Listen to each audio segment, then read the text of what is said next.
सहनौ भुनक्तु सह वीर्यं करवावहै तेजस्विनावधीतमस्तु मा विद्विषावहै। ओम शांति शांति शांति।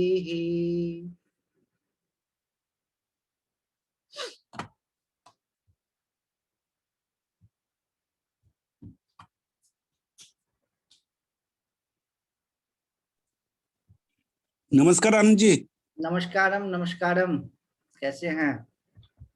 ठीक है।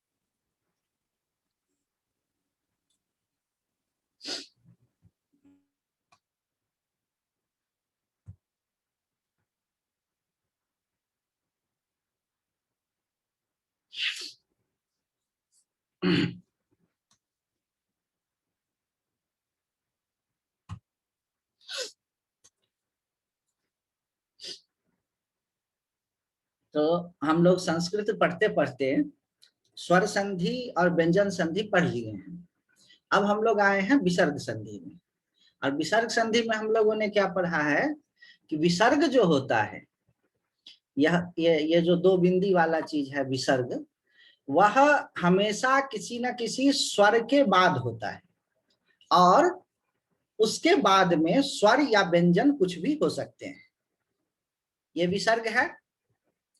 तो ये विसर्ग जब भी होगा तो किसी स्वर के बाद में होगा। आप पूछेंगे कैसे, यहाँ तो म दिख रहा है। म नहीं दिख रहा है, ये रा र है, आ है, म है, अ है।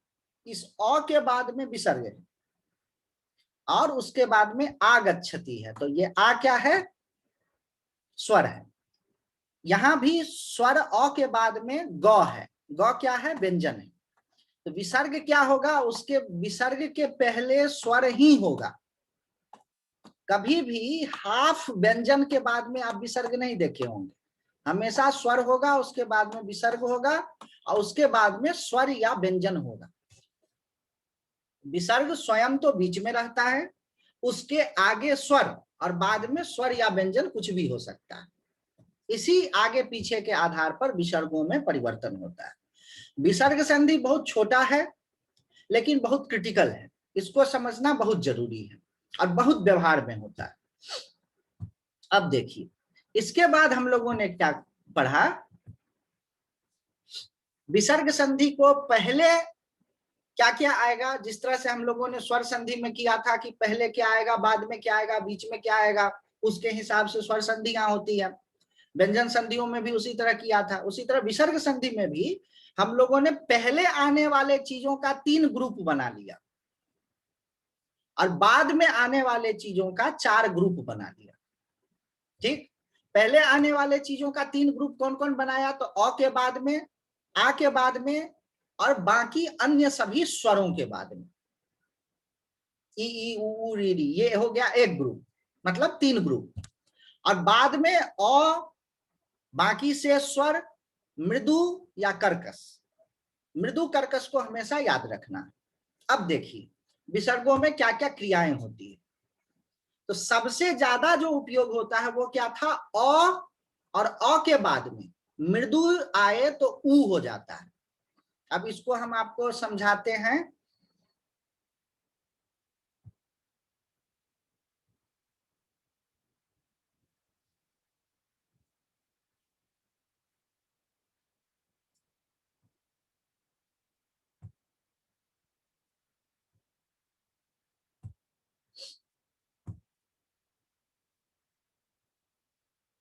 ये देखिए,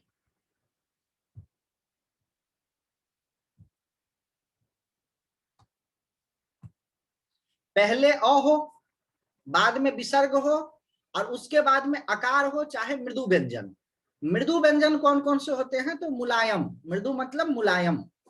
अब मुलायम कौन कौन सा होता है उसको याद रखने का क्या तरीका है? 3 4 5 और यरो लव ह, ये सब क्या है? मुलायम है। इनको संस्कृत की जो असली भाषा है उसमें कहा जाता है हर्ष। हाँ, पाणिनि का जो सूत्र है उसके हिसाब से। लेकिन आपको याद रखना है कि ये मुलायम है। और कर्कश कौन कौन से हैं? तो 1 2 श श श। कर्कश कैसे हैं? तो किसी को श करके चुप कराते हैं और ऐसे एक उंगली दिखाते हैं, तो 1 2 श, ये क्या है, कर्कश है, और कर्कश को चुप कराते हैं, ऐसे याद रखिए। अब देखिए क्या होता है विसर्ग में, ये आप लोगों ने देखा है, बीच में विसर्ग है, पहले अ है बाद में अ है, तो ये विसर्ग का क्या हो जाएगा, उ। देखिए उ हो गया। अब इस उ का राम के बाद में जो म के बाद में जो अ छुपा हुआ है म में, उस अ और उ के साथ में मेल होगा, तो अ के बाद में उ आता है तो क्या हो जाता है, गुणादेश, ओ हो जाएगा। देखिए अगले स्टेप,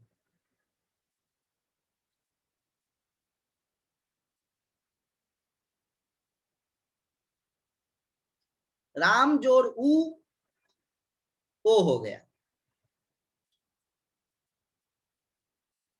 अब तीसरे स्टेप में आप लोगों को बताया था कि ए के बाद में और ओ के बाद में अगर अ आ जाता है, ए के बाद में चाहे ओ के बाद में अगर अ आता है तो वो अ क्या हो जाता है, मिल जाता है। देखिए ओ के बाद में अ आया है, इसकी जगह ए होता तो भी अ आता, तो ये अ का लोप हो जाता, अ गायब हो जाएगा।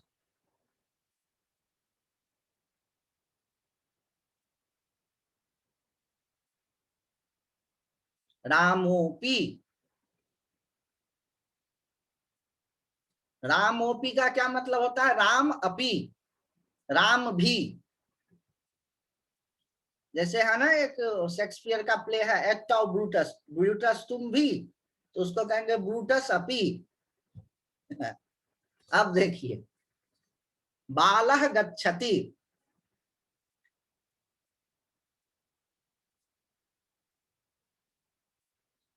अब ये पहले अ है, बीच में विसर्ग था, उसके बाद में मृदु व्यंजन था, तो उ हो गया।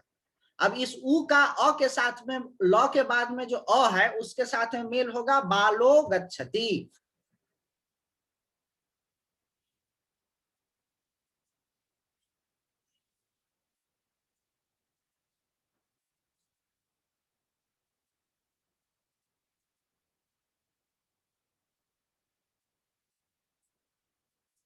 ठीक है, ये सब हम लोगों ने कर लिया था कल, थोड़ा थोड़ा सा रिकैप्चुलेट इसीलिए कर रहे हैं कि उसको पूरे क्रम से सारे संधि को एक साथ जब पढ़ेंगे तब कौन में क्या होगा ये स्पष्ट होता है, इसीलिए बार बार इसको अभ्यास करते हैं। और मुझे मालूम है कि आप लोग एक बार पढ़ने के बाद में भूल जाएंगे, मैं इतनी बार पढ़ाया हूं, इतनी बार पढ़ा हूं, मैं अपनी बात बता रहा हूं, मैं खुद भूल जाता हूं कि कब क्या होगा। अभ्यास हो गया है उस कारण से उसको कर डालते हैं, जैसे टेबल याद करना होता है ना, तो 13 5 जा 65 इतना याद रहता है, आगे कैसे भी जोड़ घटा करके कर तो ले जाता है आदमी, टेबल नहीं याद रहता है। तो हतोत्साहित आपको नहीं होना है, बार बार अभ्यास करने से क्या होगा, रूल्स याद नहीं रहेंगे और काम आपका हो जाएगा। आप समझ रहे हैं हमारी बात को, जिस तरह से स्पेलिंग तो शुरू में बच्चों को याद करनी पड़ती है, बाद में स्पेलिंग याद करना शब्द में नहीं होता है, लिखते हैं और लिखने में अपने आप सही स्पेलिंग आ जाता है। कहीं पर कोई स्पेलिंग में गलती लगता है कि गलती है, तो हम लोग क्या करते हैं, साइड में किसी कागज पर ऐसे लिखते हैं और वो स्पेलिंग लिखते हैं तो लिखने में ही वो सही लिखा जाता है। उसी तरह क्या हो जाएगा, आगे चल करके आप लोग जो ही देखेंगे संधि, बस अपने आप ये टुकड़ों में टूटना शुरू हो जाएगा। जहां भी अब आपको बालोपी दिखा, ठीक है, गच्छतोपी दिखा, जाते हुए भी गच्छतोपी, बस आपके दिमाग में अब ये बैठ गया है कि वो गच्छतः और अपी होगा, अपने आप दो टुकड़ों में टूट जाएगा वो। उसके लिए अ के बाद में अ है, फिर उ है, इतना याद न भी रहे तो चलेगा। वैसे कोशिश करना चाहिए कि संधि का ये सब नियम याद रहे। दूसरा क्या होता है, संधि में 4 चीजें ही होती है। एक तो उत्त होता है, मतलब उ हो जाना, दूसरा है लोप हो जाना। लोप कब होता है, अ के बाद में अ को छोड़ करके कोई दूसरा स्वर आ जाए, अथवा आ के बाद में कोई भी स्वर आ जाए तो लोप हो जाएगा। इसको ऐसे याद रखना है कि अ के बाद में अ आ गया तो नहीं होगा, अ के बाद में आ गया तो लोप हो जाएगा, या आ के बाद में कोई भी स्वर आ गया तो लोप हो जाएगा। यानी कि एक चीज इसमें ये याद रखना है कि आ जो है अपने आप में बड़ा है, आ तो आ अपने आगे विसर्ग को बर्दाश्त नहीं करता है, विसर्ग में भी जोर लगता है, तो आ अपने आगे विसर्ग को बर्दाश्त नहीं करता है। अब देखिए लोप कैसे होता है। अ के बाद में विसर्ग है, बाद में कोई भी स्वर है अ को छोड़ करके, देखिए ये जो लिस्ट है, ये जो लिस्ट है इसमें अ का नाम नहीं है, क्योंकि अ के बाद में अ रहेगा तो ऊ हो जाएगा, ये स्थापित है। अब आ के बाद में कोई भी स्वर आएगा तो लोप हो जाएगा। इसका उदाहरण आप देख लीजिए, सेवकः इति, पहले अ है, बाद में अ नहीं है, कोई भी दूसरा स्वर हो, तो सेवक इति,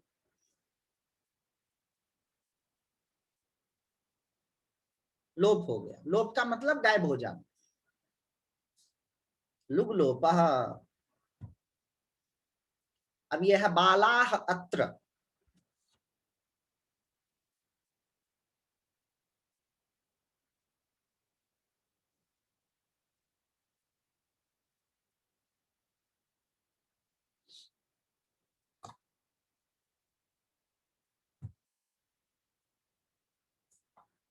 ठीक है। अब देखिए कि बाला अत्र के अगर आप लोप नहीं करते हैं तो क्या होता है। सो आपको एक छोटा सा संस्कृत का मौज दिखाते हैं। ये संधि नहीं जानेंगे तो आप जब पढ़ेंगे तो क्या दिक्कत होगी।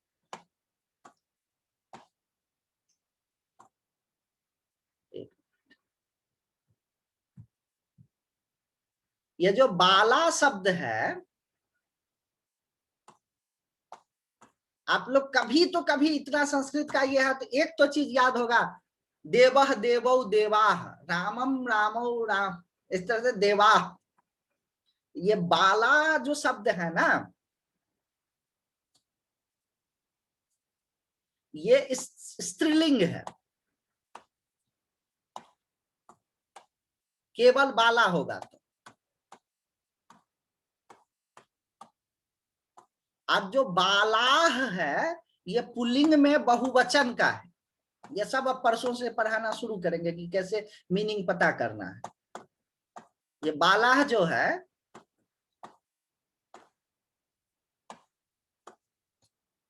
ये पुल्लिंग में बहुवचन है, तो आपको संधि का नियम मालूम होगा तो आप फट से पकड़ लेंगे कि अच्छा ये एक लड़की के लिए कहा जा रहा है।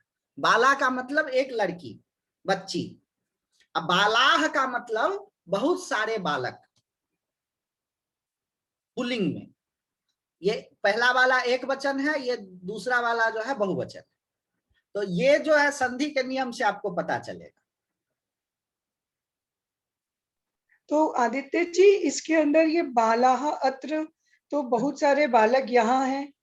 हाँ, और बाला अत्र तो एक लड़की यहाँ है, एक लड़की यहाँ है।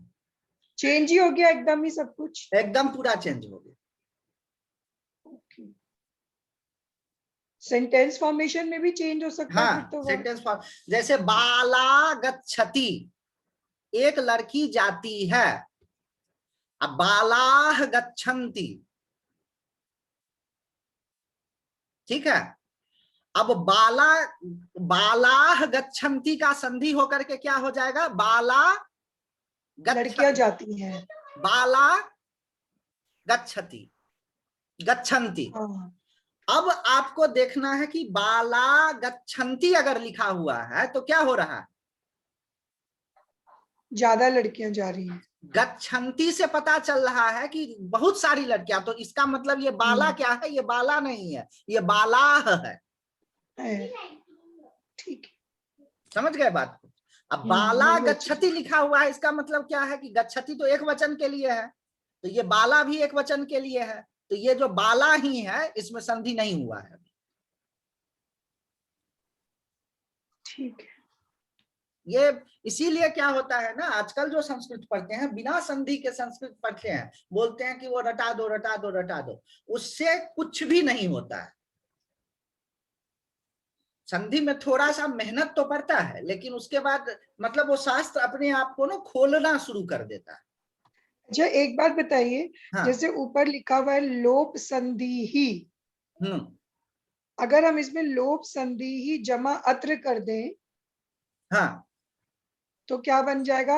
अ प्लस अ के बाद अ आ गया। अगर हम इसमें लोप संधि ही प्लस नहीं, अभी अत्र अभी कर जो दें। इसके बाद में क्या होगा, ये ई के बाद में अ आएगा,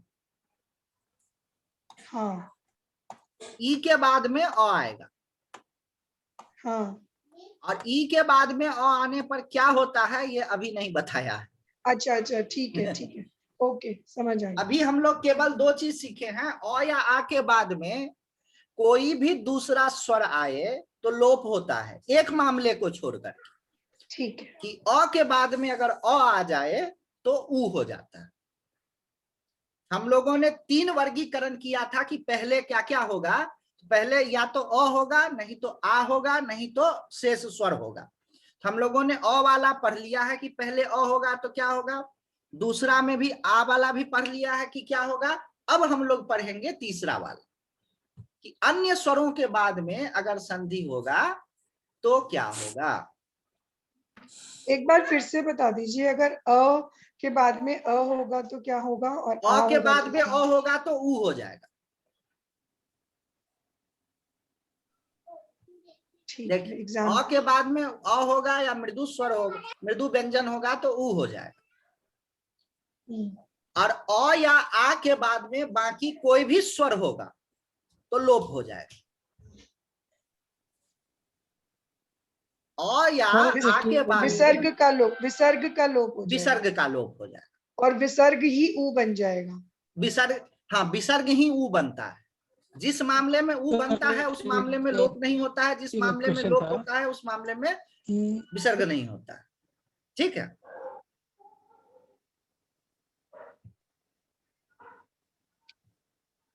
तीसरे मामला जो है संधि का। सर एक क्वेश्चन था। हाँ जी, हेलो, अम्बरीश जी कुछ पूछना चाहते हाँ हैं। अमरीश जी पूछिए। इसमें जितना पूछेंगे ना उतना रिफाइन होगा, एकदम जो भी प्रश्न आए दिमाग में वो पूछिए।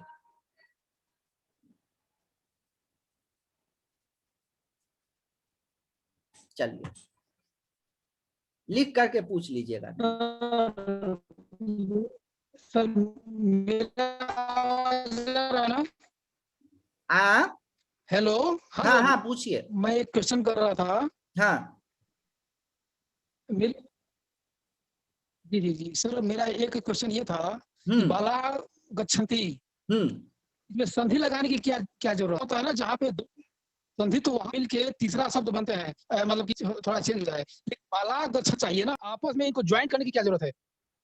नहीं, देखिए संधि, संधि जो होती है ना, आपको, जी हम लोग क्यों पढ़ रहे हैं संस्कृत अभी, कि जी किताबों में लिखा हुआ रहेगा।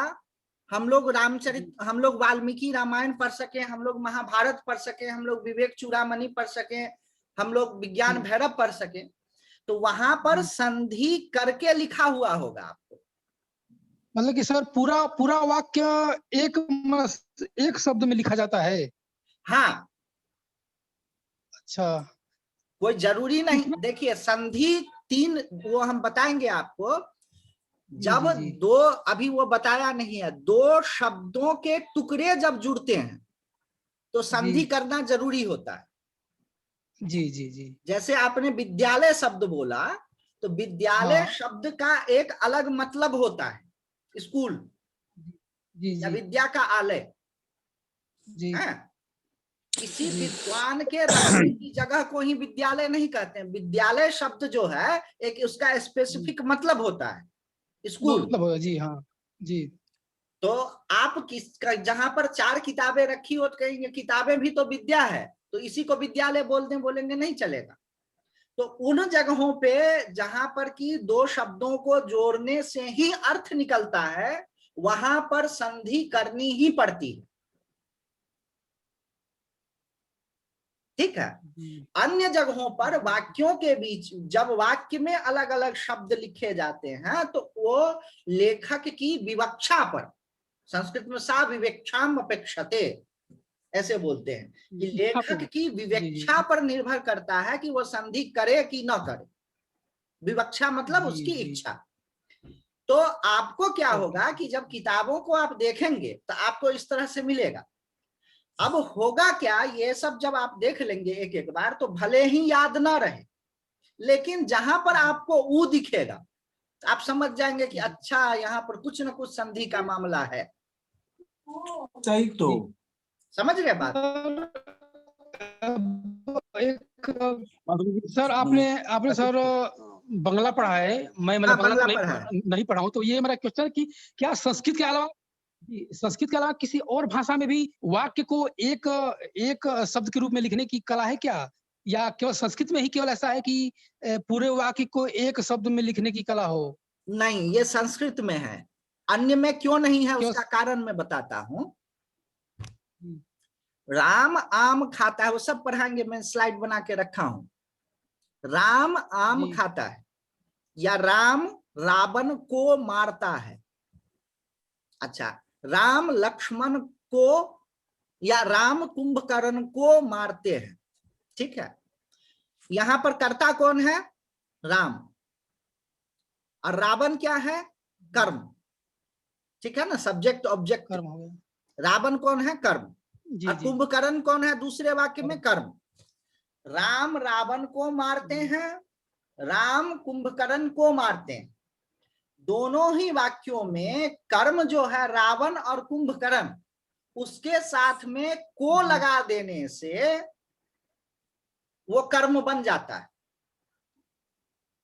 चाहे रावण कर्म हो चाहे कुंभकर्ण कर्म हो, को लगा दिया तो बन जाता है।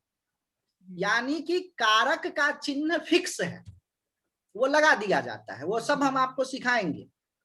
संस्कृत में क्या है कि शब्द का ही रूप बदल करके कारक को इंगित करता है। जैसे रामम आपने लिख दिया जी, तो उसका मतलब हो गया कि रामम मतलब राम जो है वो कर्म है। रामह खादती का मतलब हो गया राम खाता है, और रामम खादती का मतलब हो गया राम को खाता है। जी जी जी, ठीक है, समझ रहे हैं सर। वो एक्टिव वॉइस पैसिव वॉइस का ये एक्टिव एक वॉइस तरह से अभी ढंग है। समझाएंगे, जब हम वो स्लाइड्स दिखाएंगे आपको तो समझ में आएगा कि कर्मों जो कारक के चिन्ह होते हैं। अगला चीज अब हम लोग कारक ही पढ़ने वाले हैं परसों से। तो जो कारक के चिन्ह होते हैं वो शब्द के साथ में जुड़ जाते हैं। इसीलिए शब्दों को आप उलट पुलट के भी बोलते हैं तो काम चल जाएगा। आप सुनते होंगे कि स्पेस में संस्कृत का इस्तेमाल हो रहा है, या सूचनाओं भेजने में क्यों हो रहा है आपको बता रहे हैं। रामः आम्रम खादति, राम आम को खाता है, ठीक है। हिंदी में इस वाक्य को बोलेंगे तो राम आम को खाता है, या राम आम खाता है। अब राम और आम को पलट दीजिए तो क्या हो जाएगा? आम राम को खाता है। अर्थ बदल गया? बदल गया जी। लेकिन संस्कृत में रामः जो ही कह दिया तो हो गया कि खाने वाला राम है। आपने कल पूछा था ना कि राम राम में क्या अंतर है। रामः कहा नहीं कि वो मतलब हो गया कि खाने वाला राम है। आम्रम कह दिया तो उसका मतलब हो गया कि आम को खाता है। Okay okay sir. तो रामः आम्रम खादती बोलिए चाहे आम्रम रामः खादती बोलिए, एक ही बात है। तो जो स्पेस में जो ये सूचनाएं भेजी जाती है, आप देखिए। एक और कुछ, अब देखिए होता क्या है, सो लोगों को ये मालूम नहीं, हम लोग तो इस पर चर्चा किए थे। आपने पुलिस वगैरह को देखा होगा वॉकी टॉकी से वो सिग्नल भेजते हुए, बातचीत करते हुए, इधर से बोलता है फिर उधर से इधर से बंद करता है फिर उधर से सुनाई देता है, ओके ओके करके बोलता है ना, सुने होंगे आप लोग। अरे वॉकी टॉकी से जो बातचीत किया जाता है जी जी उनके पास। जी जी जी। तो जब स्पेस में या लंबी दूरी में ट्रांसमिट किया जाता है तो पहले शब्दों को अलग अलग ट्रांसमिट होता है। रामः पहुंचेगा कि आम्रम पहुंचेगा कि खादती पहुंचेगा, इसका कोई ठिकाना नहीं है। समझ रहे हैं बात? अगर हिंदी या इंग्लिश में होगा कि राम इट्स मैंगो या मैंगो इट्स राम तो गड़बड़ हो जाएगा, अर्थ का ही अनर्थ हो जाएगा। और संस्कृत जैसी भाषा जिसमें कि सब्जेक्ट मतलब कि उसमें ही कारक का चिन्ह लग जाता है, पहले आम्रम पहुंचे शब्द चाहे पहले रामः पहुंचे, अर्थ उसका एक ही रहेगा। जी क्लियर है, एक ही रहे, क्लियर है उसमें। जी जी समझ रहे हैं? इसीलिए ये जो लॉन्ग ट्रांसमिट वगैरह जो हो रहे हैं या कहते हैं स्पेस में या नासा में जो संस्कृत का इस्तेमाल हो रहा है वो इसी सब कारण से हो रहा है। या इस तरह के वो भी अपने आर्टिफिशियल लैंग्वेज डेवलप कर रहे हैं, जिसमें कि कारक के चिन्ह जो हैं वो शब्दों के साथ लगे रहे। इसी से तुलना करके, हाँ। इसीलिए इसका बड़ा महत्व है। वो लोग अपना आर्टिफिशियल लैंग्वेज भी डेवलप कर रहे हैं, सब हम लोग मालूम है थोड़ा बहुत। कोडिंग में कर रहे हैं। अच्छा सर, एक और हाँ। क्वेश्चन है कि जब कर्ता राम है तो सभी कर्ता का रूप एक ही क्यों नहीं होता है? ये मैं जैसे ना हमको संस्कृत में जब मैं रूप पढ़ा, और जब मैं ये जो कर्ता सब राम है, तो राम के जो रूप है उस चेंज हो जाता है। नहीं, राम तो करता रहता है तो राम ही होगा। राम जब कर्म होगा क्रिया तो का राम अलग हो रूप जाएगा। होता है। हाँ, नहीं वो तो ठीक है, लेकिन ना मतलब कि डिफरेंट टाइप के रूप मतलब होते हैं। अगर रूप एक ही टाइप के होते तो थोड़ा सा हाँ, वो रूप याद करना आप लोगों को 2 दिन में हम सारा रूप रटवा देंगे। उसका एक सिस्टम होता है, वो सिस्टम नहीं मालूम होता है तो रूप रटता है उसी रूप रटने का एक सिस्टम है, सिस्टम आपको सिखा देंगे 2 दिनों में सारा का सारा राम, लता, सीता और उसके बाद साधु, गुरु, सब आप लोग 2 दिन में सीख जाएंगे सारा रूप। तो ये विसर्ग संधि पर आए हम लोग जी।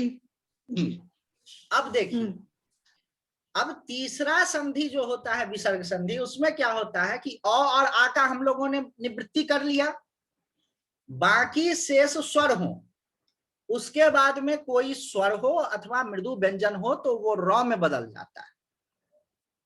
ठीक है, इसको देखिए आप लोग कैसे होता है, इसका हम लोग फिर अभ्यास भी करेंगे। पहले अ या आ होता तो क्या होता ये आप लोगों को याद है, अ होता बाद में भी अ होता तो ऊ हो जाता, अ होता बाद में अन्य कोई स्वर होता, या आ होता और बाद में कोई अन्य स्वर होता तो लोप हो जाता। अब क्या है कि पूर्व में अ आ को छोड़ करके कोई भी स्वर हो, बीच में विसर्ग हो, उसके बाद में स्वर हो अथवा मृदु व्यंजन हो, तो ये विसर्ग जो है ये र में बदल जाएगा। ठीक है, इसका एग्जाम्पल देखिए, मुनिः इति, अब पूर्व में क्या है, ई है, बीच में विसर्ग है, उसके बाद में फिर ई है। अब ये जो है र में बदल जाए, र में जो है ये ई जुड़ जाएगा, मुनिरिति, आधा र में ई जुड़ गया तो र री हो गया, मुनिरिति। अच्छा ये देखिए, धेनु गच्छति, गाय जाती है, पूर्व में उकार है, अ नहीं है, अ को छोड़ करके कोई भी स्वर हो, बाद में कोई भी स्वर हो अथवा मृदु व्यंजन, तो ये र आधा हो गया। अब एक मजेदार चीज आपको सिखाते हैं, ये जो र है इसकी 3 गति होती है। आधा र जब किसी पूरे व्यंजन के साथ में मिलता है, पूरा व्यंजन किसको कहते हैं, ऐसे व्यंजन जिनके साथ में स्वर जुड़ा हुआ हो उसको पूर्ण व्यंजन कहते हैं। देखिए इस ग के साथ में अ जुड़ा हुआ है, ग में अ मिलता है तभी ये ग कहलाता है पूरा ग। ये ग का मतलब ही हो गया ग हलंत प्लस अ, तो जिसमें स्वर जुड़ा हो वही व्यंजन पूर्ण कहलाता है, नहीं तो व्यंजन आधा कहलाता है। तो ये जो पूर्ण व्यंजन है यहाँ पर ग, उसके साथ में आधा र जुड़ता है तो ये कहाँ चला जाता है, इसके ऊपर। इसको संस्कृत में क्या कहते हैं, जल तुम्बी न्याय।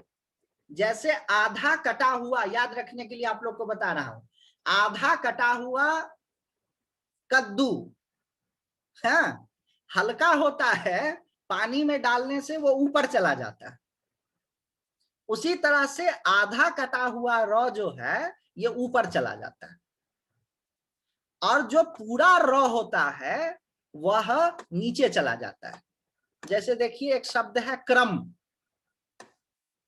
क्रम में क्या है बताइए तो, आधा क है, उसके साथ में र जुड़ा हुआ है, उसके साथ में अ जुड़ा हुआ है। तो ये र में अ जुड़ा हुआ है, जिस व्यंजन में स्वर जुड़ा हुआ होता है वह पूरा कहलाता है। तो इस र में अ जुड़ा हुआ है तो र पूरा कहलाए, और ये र चूंकि पूरा है इसीलिए क्या है, भारी है, भारी होने से ये नीचे चला जाता है, तो क्या हो जाता है, क्रम। ये अंतर आप लोग स्पष्ट रखिएगा, ये रेफादेश में ये होता है। रेफ में अगर अ लग जाएगा, ई लग जाएगा, उ लग जाएगा, इसके आगे अगर स्वर होगा तो जो भी स्वर होगा वो लगेगा, वो लग जाएगा तो र पूरा हो जाएगा। जैसे पिछले वाले केस में देखा, मुनि रीति हो गया, और आगे व्यंजन होगा, मृदु व्यंजन ही होगा क्योंकि तभी रेफादेश होगा, तो ये र जो है उसके ऊपर चला जाए। अब हम लोग क्या करेंगे, जिस तरह से कल सबका अभ्यास करते थे उसी तरह से थोड़ा सा अभ्यास करें। देखिए इक्षु अस्ति, इसमें इक्षु है, छु के पीछे क्या है, ऊ है, और अस्ति में अ है। अब आगे कोई भी स्वर हो हमसे नहीं मतलब है, हमको पहले देखना है कि अ या आ तो नहीं है। पहले अ या आ होता तो फिर ऊ होता या लोप होता, आ होता तो लोप होता, अ होता बाद में भी अ होता तो ऊ होता, ये दोनों केस नहीं है। अब आगे कोई भी स्वर हो अ आ को छोड़ करके, और बाद में कोई भी स्वर हो इंक्लूडिंग अ आ, तो ये क्या हो जाएगा, र में बदल जाएगा। क्या हो जाएगा बताइए तो,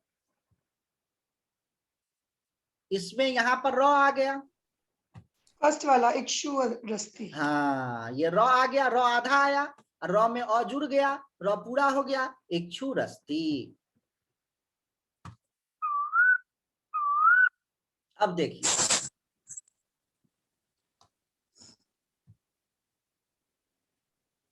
इसमें क्या होगा, ये जो र है, हो जाएगा क्या, हाँ श्रीपति, र बनेगा, हाँ र बनेगा क्योंकि पूर्व में अ आ है फर्स्ट नहीं, वाला पूर्व में अ आ को है छोड़ तो करके कोई भी स्वर है। अब बाद में कोई भी स्वर रहे, चाहे मृदु व्यंजन रहे, हमको कोई दिक्कत नहीं है। क्या हो फर्स्ट जाएगा, वाला श्रीपति रस्ती। श्रीपति रस्ती। श्रीपति रस्ती का क्या मतलब होता है, अस्थि का मतलब होता है होना, श्रीपति, श्रीपति भगवान को कहा गया श्री के पति, लक्ष्मी के पति या श्री के पति भगवान विष्णु हैं, श्रीपति रस्ती। कवे आशयः,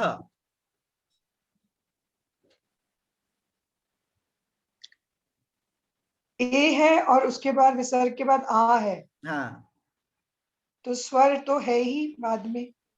पूर्व में अ आ को छोड़ करके कोई भी स्वर हो, अब बाद में कोई भी स्वर हो इंक्लूडिंग अ आ। कवे साशय, नहीं नहीं नहीं नहीं, कवे राशय, हाँ थर्ड वाला।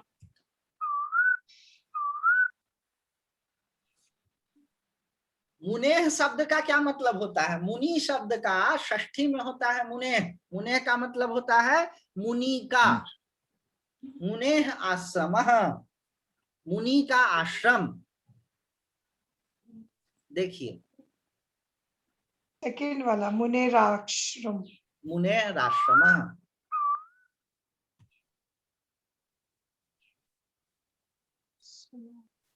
सुनु आह, सुनु राह, नहीं तीसरा। अच्छा कैसे, नहीं, आ का र कैसे हो जाएगा, अ का र ओ मतलब हाँ हाँ हाँ, विसर्ग का र हो गया और उसमें आ मिल गया, आ में। थर्ड वाला सुनु रा। परशु आयुधम,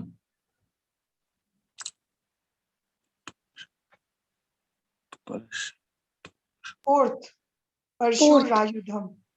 कैसे? पूर्व में अ को छोड़ करके कोई भी स्वर है, बाद में कोई भी है। स्वर है।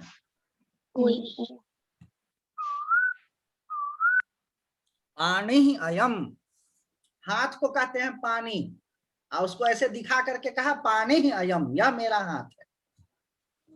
या किसी दूसरे के भी हाथ को पकड़ के कहा पानी अयम, पकड़ लिया। कैसे इसको बोलेंगे? ये रॉ में बदल जाएगा, ये बस ऐसे देखना है सेकंड। आंख को थोड़ा सा। सेकंड पानी रयम। सेकंड अतिथि आगच्छति। अतिथि रागच्छति। हाँ, फोर्थ, कैसे? पूर्व में, क्योंकि पूर्व में ई है और बाद में आ है, र में विसर्ग चेंज हो जाए। अतिथि। सेतु अत्र।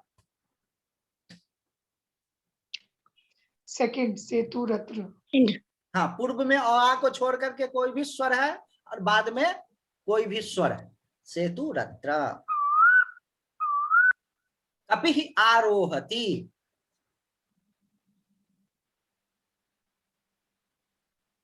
फर्स्ट वाला। फर्स्ट।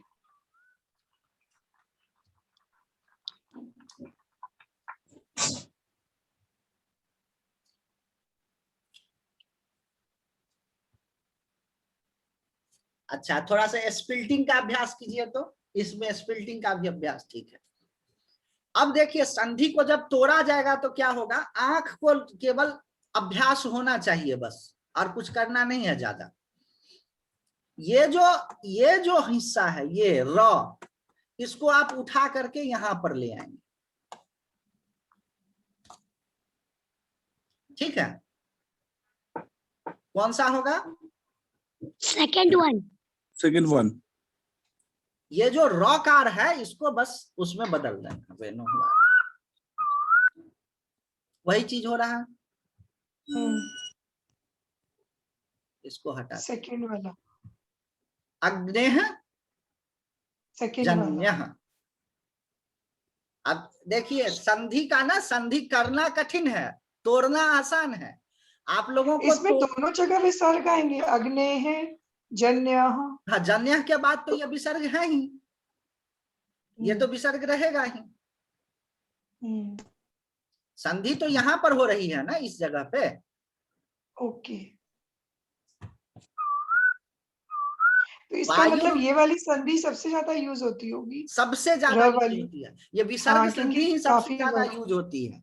और समझ में नहीं आता है तो जिसको नहीं मालूम है वो रॉ को अलग ही बोलने लगता है, कुछ से कुछ बोलता है। अब जहां पर भी आपको रॉ दिखेगा बस तोड़ डालिए। हाँ बिल्कुल, फर्स्ट वाला वायु वाति। Last one. किशोर ग्रहीता। लास्ट ईशोः ग्रहीता। मुरारिर्जितः। फर्स्ट वाला मुरारी ही ठीक है? जीता। मुरारी ही जीता का क्या मतलब होता है? मुरारी को जिसने जीत लिया। लक्ष्मी। पटुर्बालः। पटुः बालः। छोटे लास्ट उ वन। वाला। क्यों तोड़ के पढ़ना Last चाहिए वाला। या छोटे वाला। हाँ, पटु का मतलब होता है एक्सपर्ट, अब बालह का मतलब होता है बच्चा। अब लेस देन 1 मिनट बता रहा, आप खत्म कर लें क्या इसको यहीं पर? हाँ जी, ये ठीक है। समझ आ गया। हाँ। ओम शांति शांति शांति। हरि ओम। सहनाववतु सहनौ भुनक्तु सह वीर्यं करवावहै तेजस्विनावधीतमस्तु